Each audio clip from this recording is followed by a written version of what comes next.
शहर हे संस्कृतीचं माहेरघर, त्यामुळे अर्थातच पुणेकर म्हणजे अगदीच रसिक प्रेक्षक, चोखंदळ असणारे हे सर्व पुणेकर. त्यामुळेच या पुणेकरांसाठी खास पुण्यामध्ये कलाकार कट्टा आहे. हा कलाकार कट्टा अतिशय प्रसिद्ध आहे.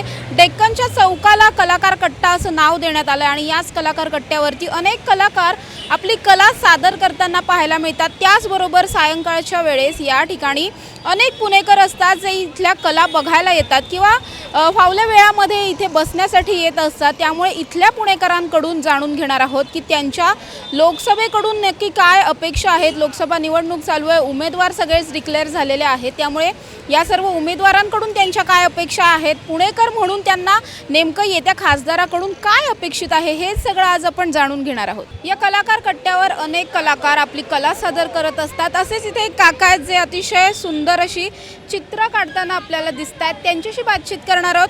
काका, काय सांगाल, निवडणुका जाहीर झाल्यात, काय अपेक्षा आहेत सध्या उमेदवारांकडून आणि पुण्याचा काय विकास करायला हवं असं वाटतं? सध्या पुण्याला ट्रॅफिक व्यवस्था फार प्रमाणात होते. तर ट्रॅफिक आता बघू आता झाल्यानंतर, आता मेट्रोचं तर होतं आहे. मेट्रोचं एकदा जाळं झाल्यानंतर ट्रॅफिकची संख्या म्हणजे ट्रॅफिकचं सुरळीत चालू होईल अशी अपेक्षा आहे. बाकी पुण्यामध्ये आणखीन काही वेगळ्या समस्या जाणवतात किंवा तुमच्या काही पुणेकर म्हणून अपेक्षा आहेत? नाही, मला तर ट्रॅफिकच्याच. आणि आता हल्लीचे काय गँग म्हणजे कोयता गँग वगैरे ते एक दहशत कमी व्हायला पाहिजे एक पुणेकर म्हणून ना.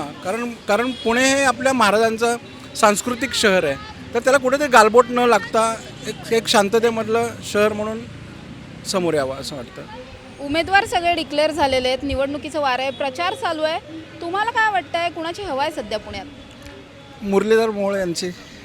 कारण का माहिती आहे का, त्यांचं जे कामाची पद्धत वगैरे आहे ते आहे चांगले आणि सध्या ते त्यांचं वारं सगळ्यात जास्त आहे.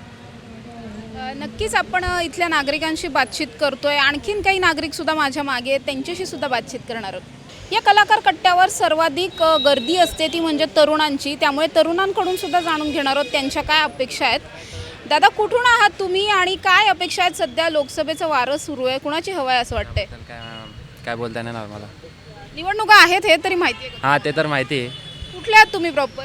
धुळे, अच्छा, खानदेश. तुमच्या इकडच्या निवडणुका झाल्यात की होणार आहेत माहिती आहे का? अजून बाकी आहे. 10 नंतर सांगणार आहे. डेट फिक्स नाही अजून. डेट फिक्स नाहीये. नाही. उमेदवार फिक्स झालेत का? हां आहेत, पण त्याबद्दल मला एवढी माहिती नाही कारण मी सध्या इकडे ना. राजकारणात काही इंटरेस्टच नाहीये का तुम्हाला? नाही. का असं? आपलं साधं जीवन बरं आहे मॅम, बाकी काय नको. तुम्ही काय सांगाल, तुम्हाला आहे की नाही इंटरेस्ट? No idea. आमच्या इथे आता आम्ही इथे कलाकार कट्ट्यावर जे आहे हे गेली 3-3.5 वर्ष झाले इथे सुरू केलेलं आहे. इथे वेगवेगळ्या पक्षाचे लोक येतात, त्यांचे संघटनेचे लोक येतात, त्याच्याबद्दल त्यांची माहिती सांगतात. पण मला असं वाटतं बरं की सामान्य माणसालाचे जे प्रश्न आहेत त्याच्यावर जनजागृती करणारे जे लोक आहेत त्यांचाच खरं विजय होतो कुठेही. म्हणजे या जगामध्ये जर कुठेही जर पाहिलं तुम्ही, सामान्य माणसाच्या प्रश्नाला डावलून तुम्ही काहीच करू शकत नाही. आता इथे पुण्यामध्ये इथे 2-3 लोकांचं हे चांगलं आहे. मोहोळ आहेत, त्याच्यानंतर काँग्रेसचे गंदेकर आहेत, आणखी काही लोक आहेत. पण या 2 पक्षांमध्ये जास्त हे आहे, कॉम्पिटिशन आहे आणि त्याच्यामध्ये जास्त रस्सीखेच चाललेली आहे. पण आता याच्यामध्ये आम्ही जनरली हा भाग बघतो की बा सामान्य माणसाचे जे प्रश्न जे सोडवतो माणूस त्याला त्याच्यामध्ये सक्सेस मिळतं. मी स्वतः म्हटलं तुम्ही कुठल्या पक्षाशी माझी बांधिलकी नाही, पण सगळ्या पक्षांबरोबर आमचे चांगले संबंध आहेत. आणि तो हे आहे खासदार, भावी खासदार इथं असावा जो आमच्यासारख्या कलाकारांचे प्रश्न सोडवेल, सामान्य माणसाचे प्रश्न सोडवेल आणि त्याला विजय हे मिळणारच आहे. आणि नक्कीच काका, तुम्ही कलाकारांच्या प्रश्नांबद्दल बोललात. खरं तर हा प्रश्न आतापर्यंत कोणी उचललेला नाहीये. कलाकारांचे काय प्रश्न आहेत? आता हे कलाकार कट्टा जे सुरू झालेलं आहे ते इथल्या ज्या नगरसेविका होत्या एकबोटे मॅडम, त्यांनी सुरू केलेलं आहे. त्यांच्या प्रयत्नाने सुरू झालं हे. कोविडनंतर खूप निराशा होती लोकांमध्ये आणि त्याच्यानंतर हे सुरू झालं. इथे एक चांगली गोष्ट ही आहे की या कलाकार कट्ट्यावर खूप सिनियर लोक येतात. जसं ते चाललेले येतात, ते मुरली लाहोटी आहेत, लोणकर आहेत, बाकी लोक आहेत. आम्ही इथे परफॉर्मिंग व्हिज्युअल सगळ्या टाईपचे आर्टिस्ट येतात, ते परफॉर्म करतात. सगळ्यांसाठी हे उघडं आहे. पुढच्या येणाऱ्या भावी खासदारांनी कलाकारांच्या प्रश्नांकडे लक्ष द्यावं, त्यांना मानधन मिळावेत, त्यांना चांगल्या सुविधा मिळाव्यात, ही आमची अपेक्षा आहे. आणि मग तो कुठल्याही पक्षाचा असो, फक्त तो कलाकारांची कदर करणारा असो. कुठल्या प्रकारची गुंडगिरी किंवा टगेगिरी याला इथे स्थान नसावं, ही आमची अपेक्षा आहे. नक्कीच काका, कलाकार हा खूप सजग नागरिक असतो असं म्हटलं जातं. तो खूप समाज माध्यमांवरती पण बरेच कलाकार ॲक्टिव्ह असतात. तुम्ही तुमच्या आयुष्यात अनेक नेते मंडळी पाहिले असतील, अनेक सत्तांतरं होताना पाहिली असतील तुमच्या, म्हणजे जेव्हापासून तुम्ही वोटिंग करताय तेव्हापासून. तर काय वाटतं आत्ताच्या राजकारणाकडे बघून तुम्हाला काय वाटतं, सर्वसामान्य नागरिक म्हणून कसं आहे राजकारण? 1977ची जी निवडणूक होती, इंदिरा गांधी ज्यावेळी सत्तेवर होत्या, त्यावेळी जी निवडणूक झाली, त्या निवडणुकीमध्ये पूर्ण सत्तापालट झालं त्यावेळी. आणि तसाच थोडासा काळ आता आम्हाला पाहण्यात येतो इथे.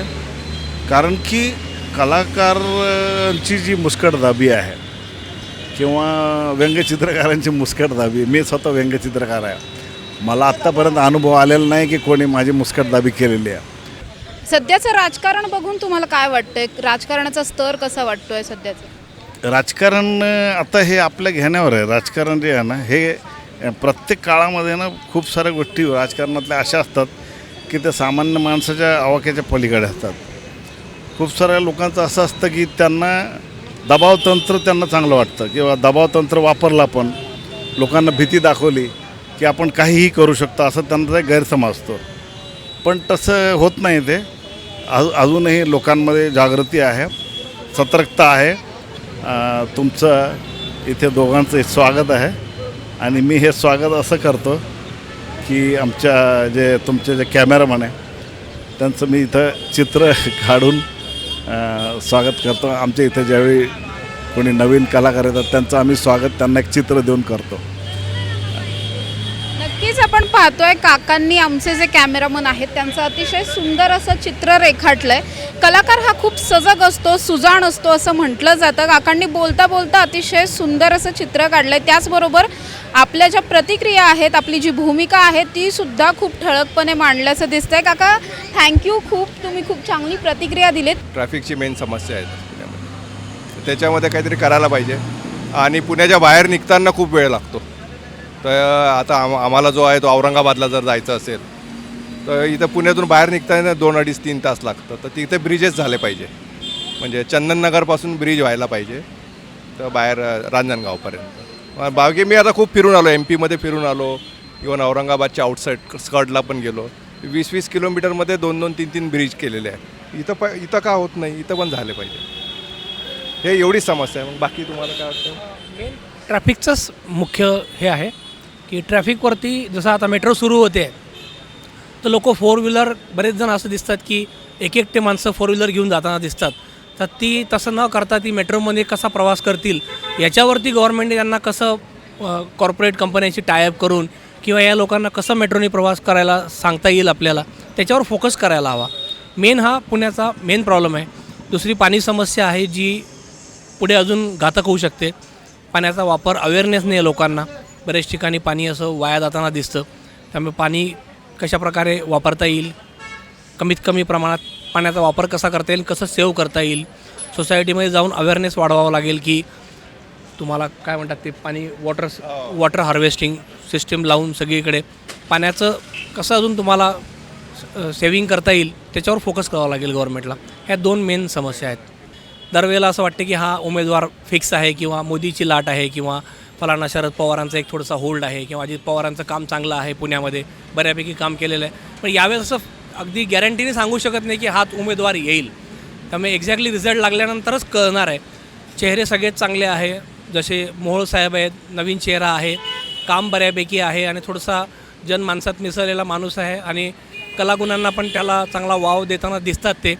त्यामुळे आणि बापटांनंतरचं पहिलंच इलेक्शन आहे, गिरीश बापट गेल्यानंतरचं.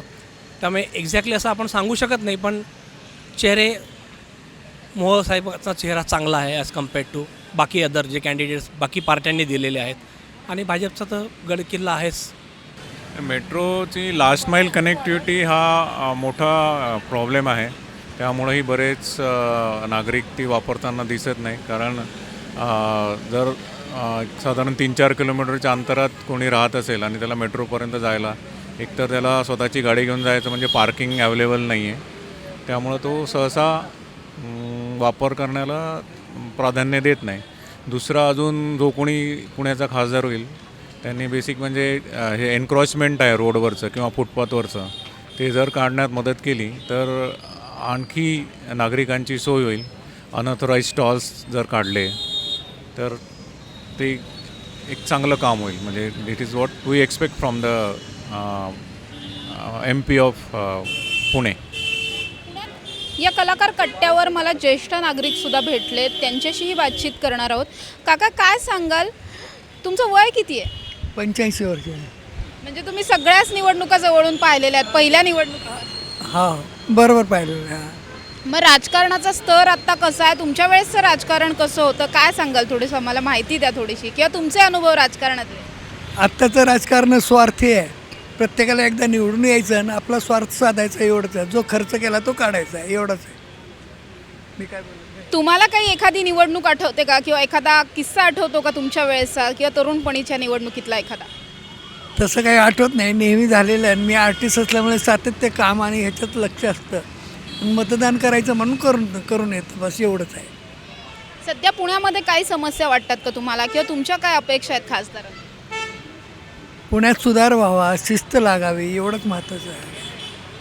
काका तुम्ही काय सांगाल, तुमच्या काय अपेक्षा आहेत खासदारांकडून? अपेक्षा खरं तुमच्या आमच्या सर्वसाधारण माणसाच्या खूप आहेत. कारण एकही समस्या मला नाही आठवत आहे या 30-40 वर्षात काही सरकारने कुठल्या सोडवलेली आहे. त्यामुळं समस्या इतक्या वाढत गेल्यात, कचरा पेट्यासुद्धा कमी पडतील एवढ्या समस्या वाढल्या. त्यातली एखादी जरी सोडवली असती ना तरी पुण्यातला मनुष्य, पुण्यातला मतदार हा सुखी शांत चित्तानं जगला असता. पण त्याला जगण्यासाठी समस्या नसाव्यात, पण आता समस्यांचा डोंगर आहे, समस्यांचं ओझं डोक्यावर घेऊन तो जगतोय. त्याच्यावर यांनी काहीतरी केलं पाहिजे. आपापले खिशे भरणं, आपली तिजोरी भरणं हे राजकारण नसतं आणि हे नसावं. आता मग हा जो समस्यांचा डोंगर आहे तो थोडासा कमी कोण करेल असं वाटतंय तुम्हाला? कोण सरकारनेच केलं पाहिजे ना. त्यांनीच खाल्लं आहे म्हटल्यावर त्यांनीच केलं पाहिजे. देतोय तर आम्हीच आहे. कुठलंही कारण झालं तरी आमच्याच खिशातले जात आहेत. पैसा येतो कुठून?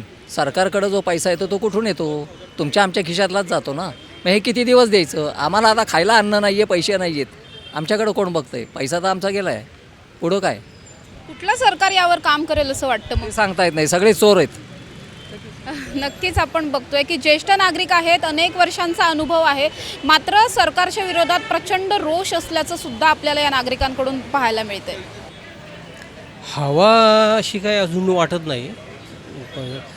सगळीकडे शांतता आहे. तितका उत्साह जाणवत नाही निवडणुकीमध्ये. पण तरी पण भाजपची थोडीफार हवा आहे असं जाणवतं. कारण यापूर्वीचे अनेक खासदार भाजपचे झाले. जवळजवळ 25-30 वर्षापासून खासदार भाजपचेच आहे पुण्यामध्ये. तरीसुद्धा मोहोळ येण्याची शक्यता जास्त आहे. तुम्हाला काय अपेक्षा आहेत पुण्याच्या येत्या खासदारांना? सर्वात महत्त्वाचं म्हणजे रस्ते, गटारं हे बेसिक आहे, हे सुधारणा झाली पाहिजे. अर्थात हे कामं महापालिकेची आहे, पण हे जे 2-3 उमेदवार आहेत ते सध्या नगरसेवकच आहे. त्यांनी करावं एवढीच अपेक्षा आहे. बेसिक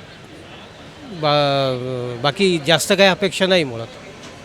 सध्या राज्यातलं राजकारण बघून त्यावरती काय वाटतं एक सर्वसामान्य नागरिक म्हणून? काय वाटतं, हे चालूच राहणार आहे. राजकारण हे राजकारणच असतं. त्यात चांगलं वाईट काय नाही, ते गेली 70-80 वर्ष तेच चालू आहे. राजकारणात काय फारसा बदल नाही. कुणी इकडं जातं तिकडं जातं, त्यात काही चुकीचं नाही आणि चांगलंही नाही. तर कलाकार कट्ट्यावरती आज आपण आलो होतो. या कट्ट्यावरच्या अनेक कलाकारांशी सुद्धा आपण बातचीत केली. त्याचबरोबर जे पुणेकर इथे असंच बसण्यासाठी वगैरे आलेले आहेत, फिरण्यासाठी आलेत, त्यांच्याशी सुद्धा आपण बोललो. आणि या सगळ्यांशी बोलताना एकच समस्या प्रामुख्याने जाणवते, ती म्हणजे ट्रॅफिकची समस्या असेल. त्याचबरोबर येत्या खासदाराने अनेक विषयांवरती काम करणं गरजेचं असल्याचं इथले पुणेकर सांगताना पाहायला मिळतात. तसंच मेट्रो असेल तर मेट्रोसुद्धा पुण्याच्या विकास कामांमध्ये अतिशय महत्त्वाचा मुद्दा आहे. सध्या मेट्रोला धरून अनेक वेळा प्रचार केला जातो. प्रचारामध्ये मेट्रो हा प्रामुख्याचा मुद्दा असल्याचं दिसतंय. मात्र तरीसुद्धा मेट्रोमध्येही काही उणिवा आहेत. मेट्रोपर्यंत पोहोचणं अवघड आहे किंवा मग ट्रॅफिक कमी करण्यासाठी मेट्रोबाबत जास्त जनजागृती करणं आणि मेट्रो सर्वच मार्गांवरती खुली करावी असं प्रामुख्याने पुणेकर बोलताना आपल्याला पाहायला मिळतात. त्यामुळे निवडणुका झाल्यानंतर जे कोणी खासदार होतील त्यांनी प्रामुख्याने याच विषयावरती कामं करायला हवीत असं सर्वच पुणेकरांची इच्छा असल्याचं एकंदरीतच पाहायला मिळतंय. कॅमेरा पर्सन पियुष शेरवडेकरसह समृद्धी जाधव, टॉप न्यूज मराठी, पुणे.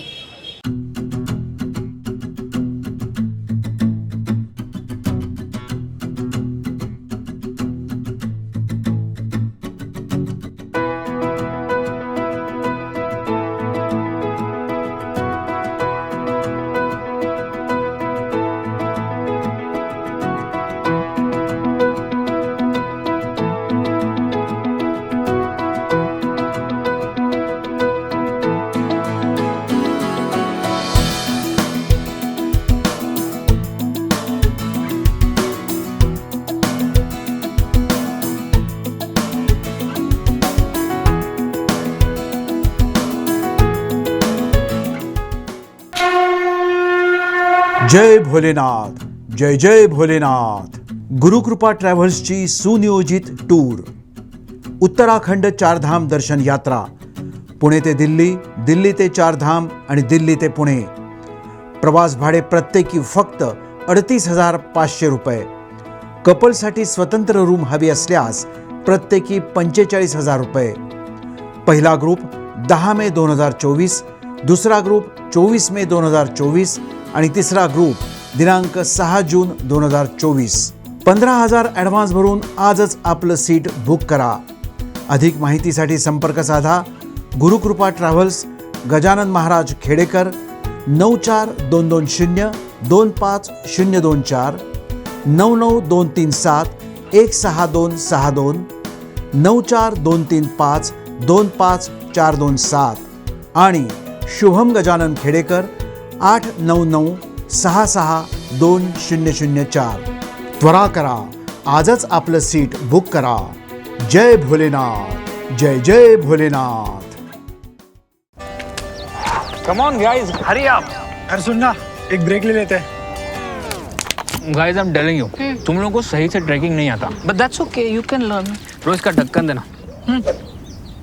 ये रेड वाला है, सही वाला देना. वे ढक्कन, पहले तो सही पानी पीना.